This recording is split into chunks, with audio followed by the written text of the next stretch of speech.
Wajar kamu menodong gitu lah, benar.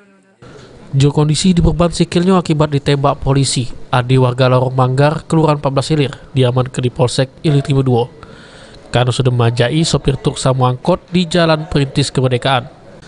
Aksi tersangka dewek sudah cukup meresahkan para sopir, pasalnya tersangka lah maksa minta duit sama korban, bahkan ngancam maki lading.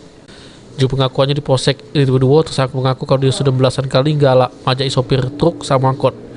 Di mana aksi itu dilakukan tersangka dewean, hasil majai uji Adi dipakai buat biaya hidup sehari-hari. Berapa kali? Uang berapa? Kalau Nggak lewean aku Pak. ya, terus dengan yang lain uang berapa? Uang 3, 4? Kadir Reskrim Polsek Ilir Timur 2, Ibda Ledi jelaskan kalau para sopir angkot maupun truk yang sedang dipajai oleh tersangka bikin pengaduan di Polsek Ilir Timur 2. Dari pengakuan tersebut, pihaknya langsung tindak-lanjuti dengan menangkap tersangka pas lagi beraksi di Jalan Perintis Kemerdekaan. Putaran Jalan Perintis Kemerdekaan sampai dengan ke pelabuhan. Jam gate-nya jam habis sholat maghrib dan menjelang sholat subuh. Modusnya gimana mereka? Modusnya kalau untuk mobil truk itu mobil dari luar kota mau barang, mobil dihentikan, dia naik mobil dan meminta barang-barang pada sopir, baik uang, handphone dan sebagainya.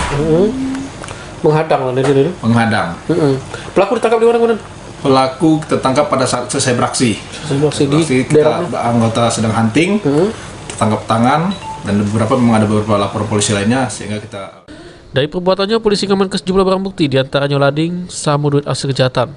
Main guna tanggung jawab ke perbuatannya, tersangka yang pernah masuk penjara, juru kasus penodongan, harus balik lagi ke ringkuk, juru sel tahanan Polsek Ilir Timur 2. Aji Delia, PAL TV.